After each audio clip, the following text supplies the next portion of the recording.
Thursday and Friday we're going to go over the law of sines, and you're going to work problems on the law of sines like in the previous video I did. I'm also going to go over the ambiguous case, side angle, but we won't be you won't be doing the problems till Monday, Tuesday. So this is the more difficult part of the law of sines, and mainly because there's 3 cases for the law of sines. Now what they give you on the ambiguous case, and what you need to remember is when they're giving you the side angle, 2 sides and an angle basically.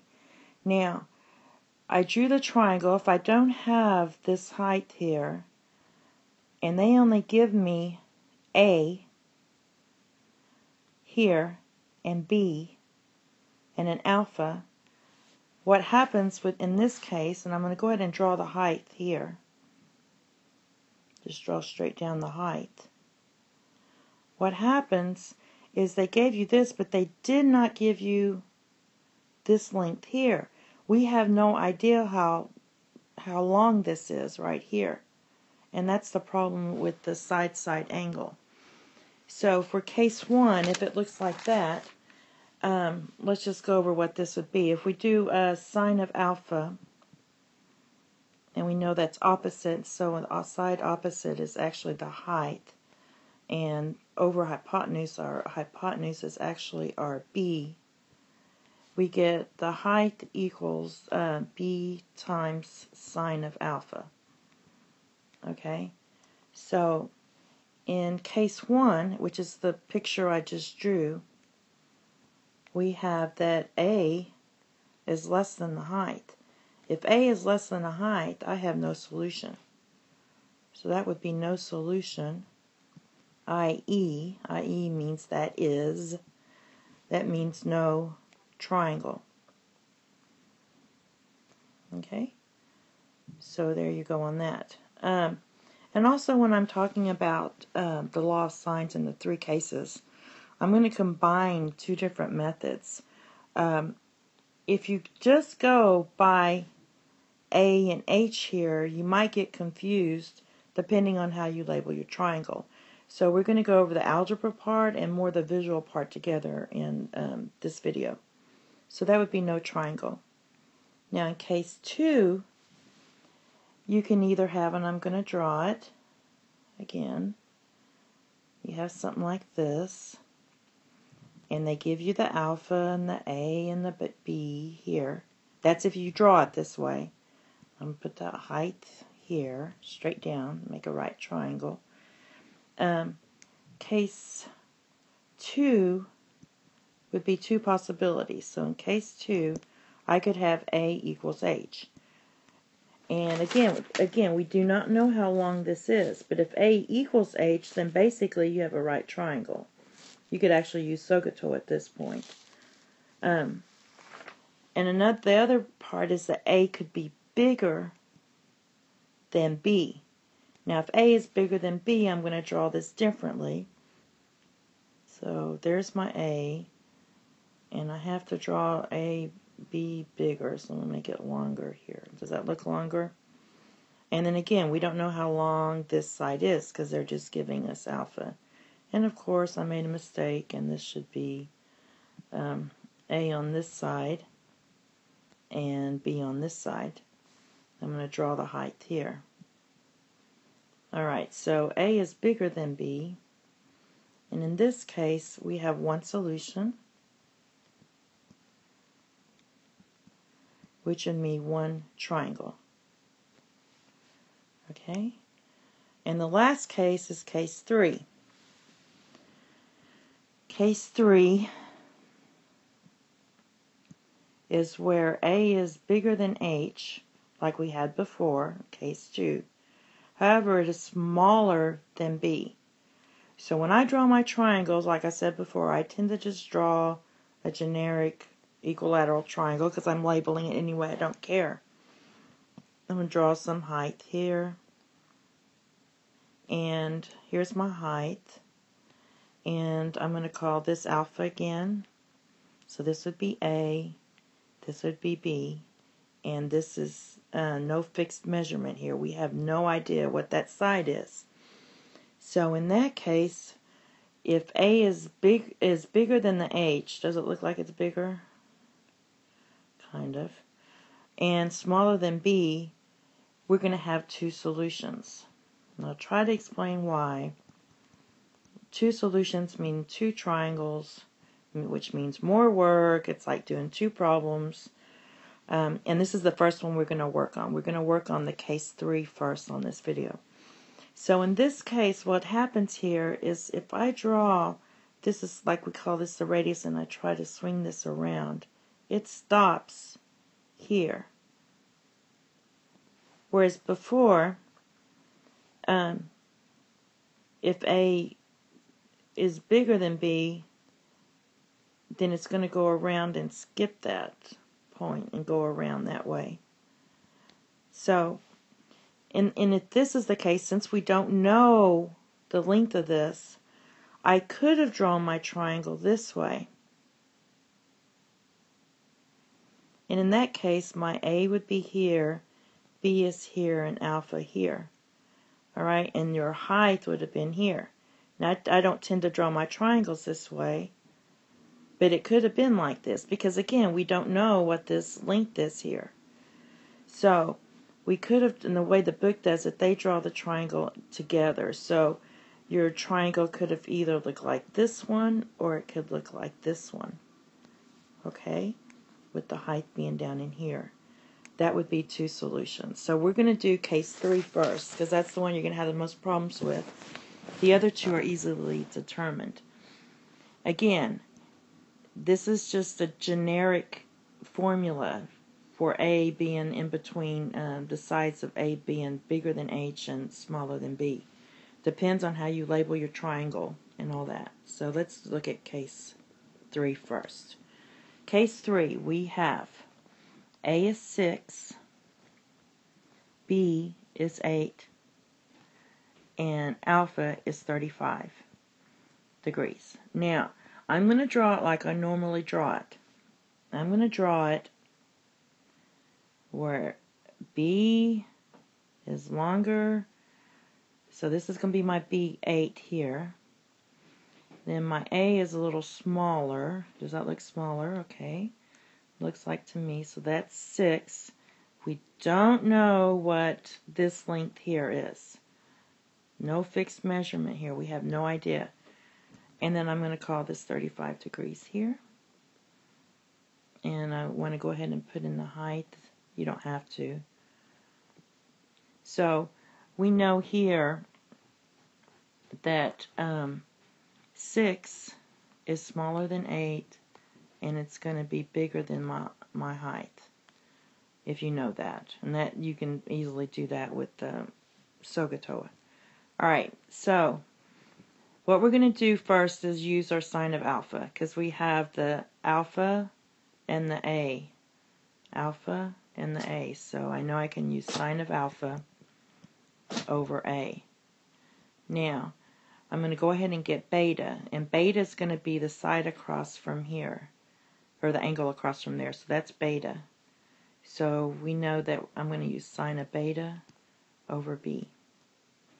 Now when I do this, I get sine of 35 degrees over 6 equals sine of beta over 8.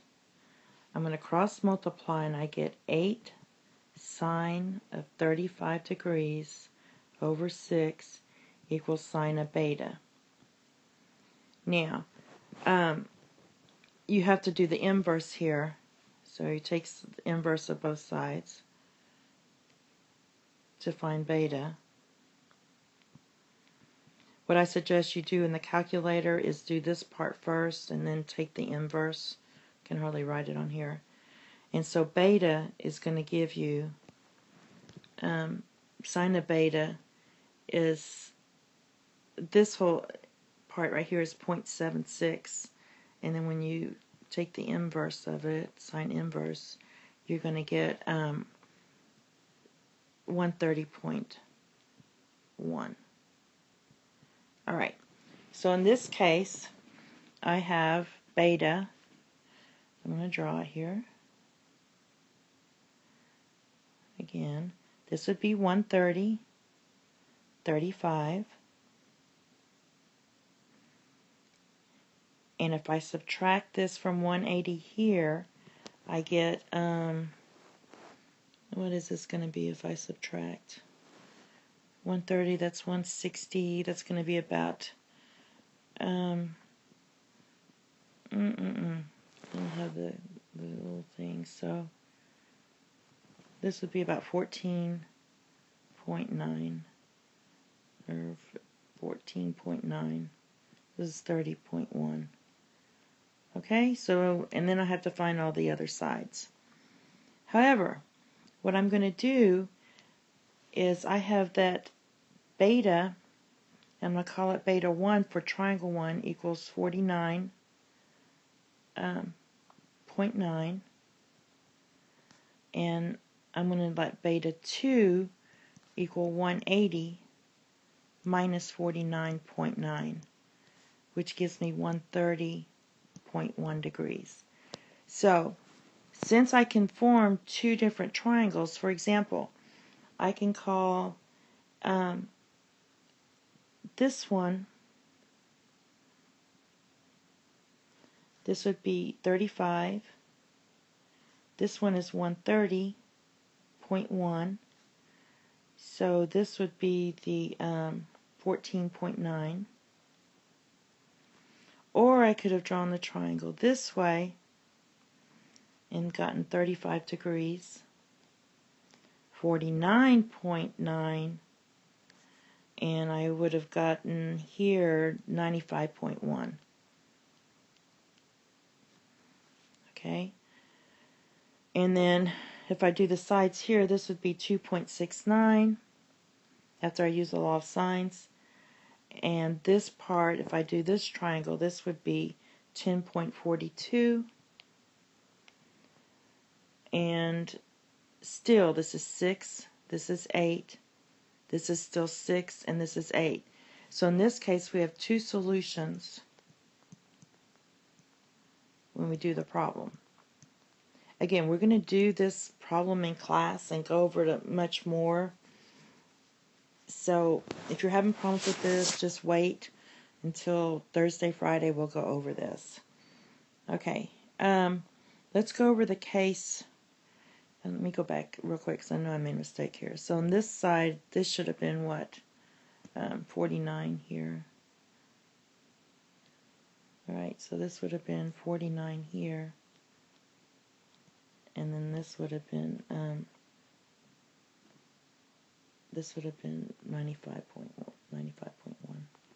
Alright. Okay, the key to doing this problem here is subtracting the angle you first get from 180 and then going from there to find your other triangles. So let's try the case where there is only one solution. And this is the case where we have A equals 3, B equals 2, and alpha equals 40. So I'm going to draw a triangle here. I have 2, 3, C, gamma, 40, and beta. Now, when I do sine of 40 over 3 equals sine of beta over 2, I cross multiply, I get sine of beta is approximately 0.43. Take the inverse of both sides.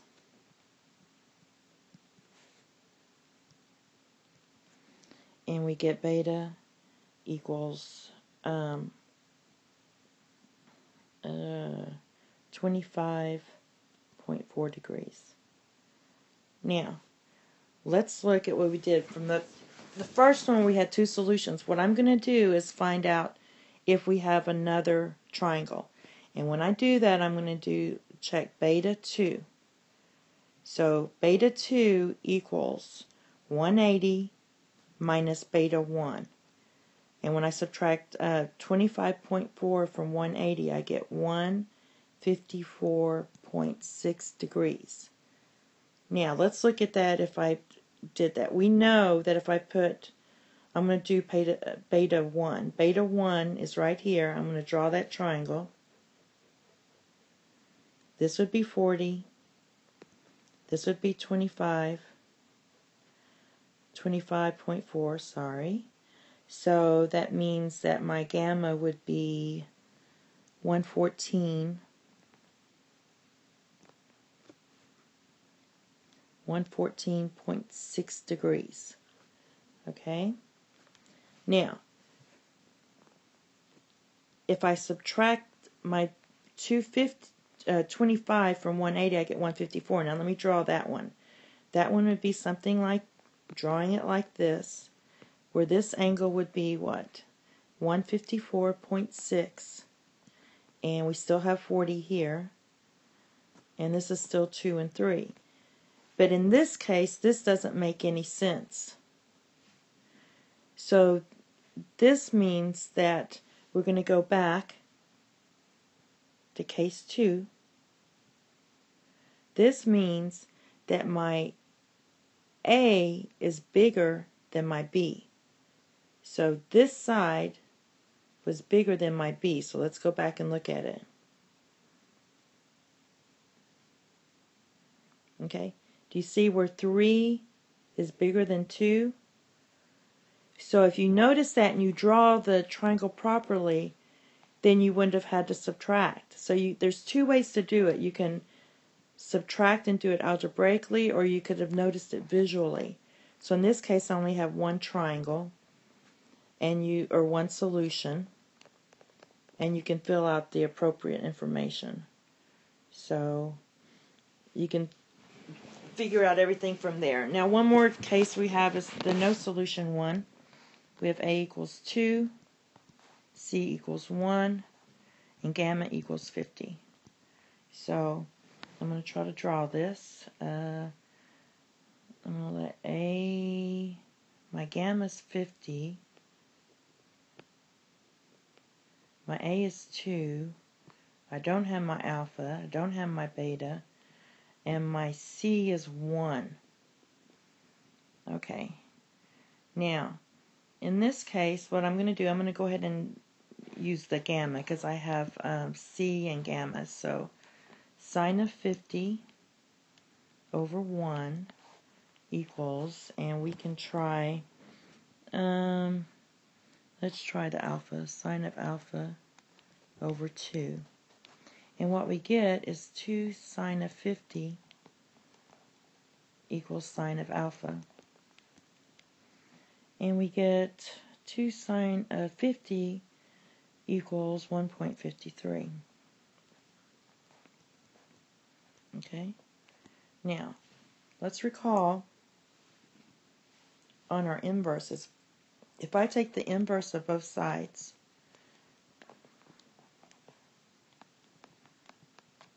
and I say sine inverse of 1.63, if you put this in your calculator, you'll get an error. And the reason you're getting an error is, if you recall the restrictions for the domain for sine inverse, so I'm just going to call this theta now, has to be in between -1 and 1. This is bigger than 1. So this is no solution, no triangle. Okay, and it looks something like this. Now, and this is an important concept. We usually always put our alpha here, but we're putting our gamma here. So when I gave you those formulas earlier, you have to be very careful. We're going to say C equals 1 and A equals 2. We have no idea what happens here. But clearly C is smaller than the height. So I'm using C here instead of A. It just depends on how you label your triangle. So there's no triangle. Again, don't fret. We're going to have lots of practice on this. We will go over this in class on Thursday and Friday after we do some of the simpler ones. And then the work will be done in class on Monday, Tuesday next week.